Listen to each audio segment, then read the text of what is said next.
Assalamualaikum warahmatullahi wabarakatuh.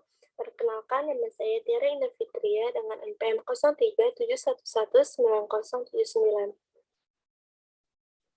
Dan saya Suci Lestari, NPM 0371190083. Kami dari kelompok 1 kelas 6D ingin memberikan penjelasan mengenai fungsi demokrasi.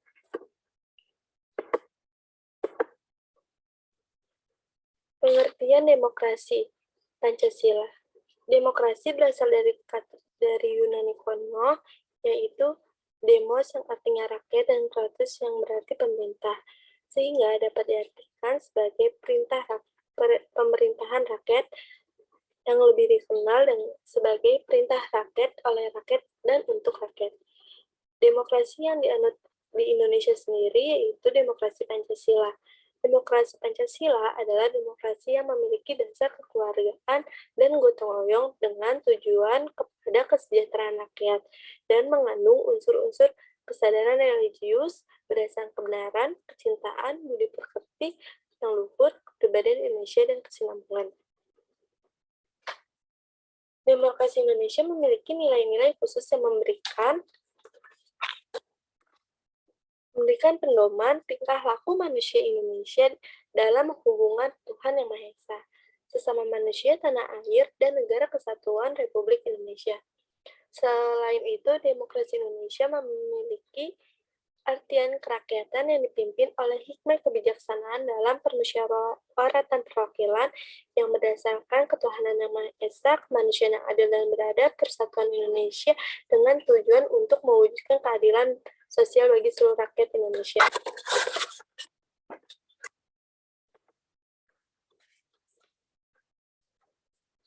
Prinsip demokrasi Pancasila.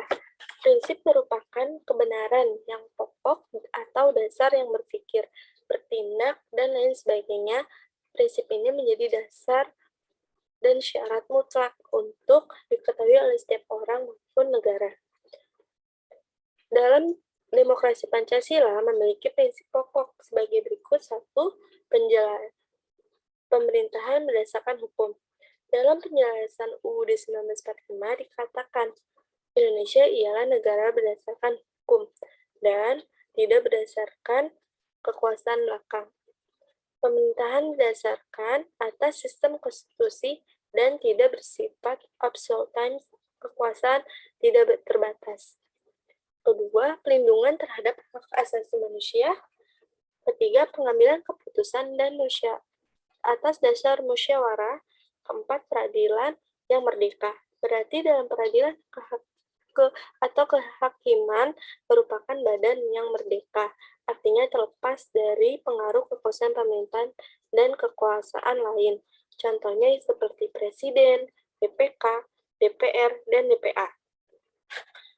Kelima, adanya partai politik dan organisasi sosial karena berfungsi untuk menyalurkan aspirasi rakyat. 6. Pelaksanaan pemilihan umum. 7. Kedaulatan adalah di tangan rakyat dan dilakukan sepenuhnya oleh MPR sesuai pada pasal 1 ayat 2 Undang-Undang 1945. 8. Keseimbangan antara hak dan kewajiban.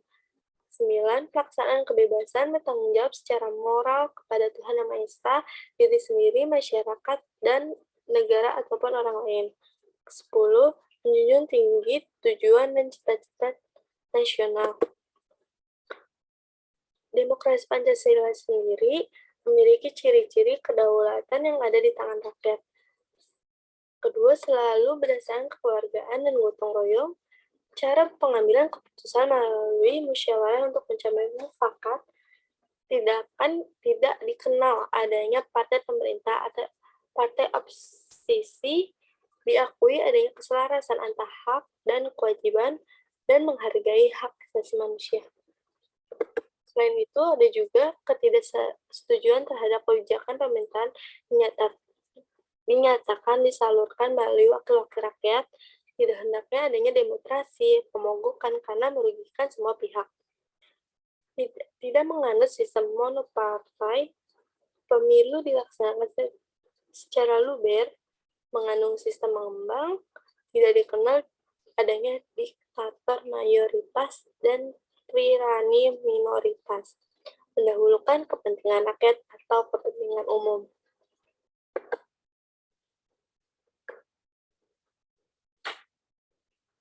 Selanjutnya akan dijelaskan oleh Suci Lestari.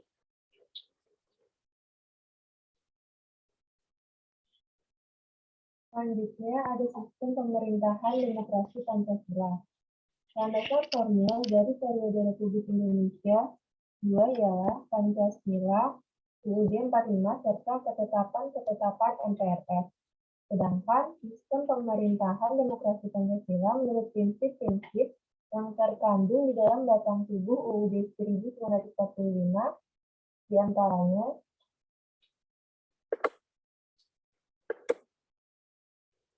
ada 7 sumber pokok terkandung dalam batang tubuh UUD 1945.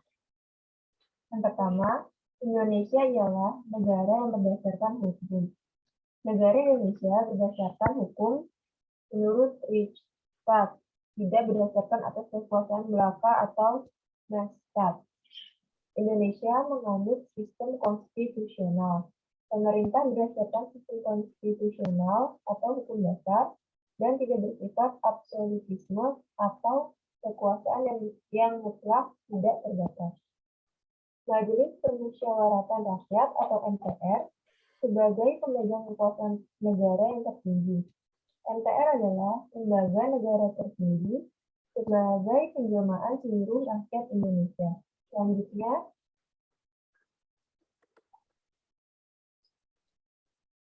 Presiden adalah penyelenggaraan pemerintah yang tertinggi di bawah MPR. Negara Indonesia berdasarkan hukum atau Rechtsstaat, tidak berdasarkan atas kekuasaan belaka atau Majestuat. Pengawasan DPR atau Dewan Perwakilan Rakyat. Untuk mengesahkan undang-undang, Presiden harus mendapat persetujuan dari DPR. Selanjutnya ada Menteri Negara adalah pembantu Presiden. Menteri Negara tidak bertanggung jawab kepada DPR. Menteri ini menjalankan kekuasaan pemerintah dalam prakteknya berada di bawah koordinasi Presiden. Selanjutnya, kekuasaan kepala negara tidak terbatas. Kepala negara tidak bertanggung jawab kepada DPR, tapi ia bukan diktator. Artinya kekuasaan tidak terbatas. Selanjutnya ada fungsi demokrasi Pancasila. Yang pertama, menjamin adanya keikutsertaan rakyat dalam kehidupan bernegara. Contohnya, ikut menyukseskan pemilu, ikut menyukseskan pembangunan, ikut duduk dalam badan perwakilan atau permusyawaratan. Yang kedua, menjamin tetap tegaknya negara Republik Indonesia. Yang ketiga, menjamin tetap tegaknya negara kesatuan Republik Indonesia yang mempergunakan sistem konstitusional. Yang keempat, menjamin tetap tegaknya hukum yang bersumber pada Pancasila. Yang kelima, menjamin adanya hubungan yang selaras, serasi, dan seimbang antara lembaga negara. Yang keenam, menjamin adanya pemerintahan yang bertanggung jawab. Contohnya, Presiden adalah mandataris MPR atau Presiden bertanggung jawab kepada MPR.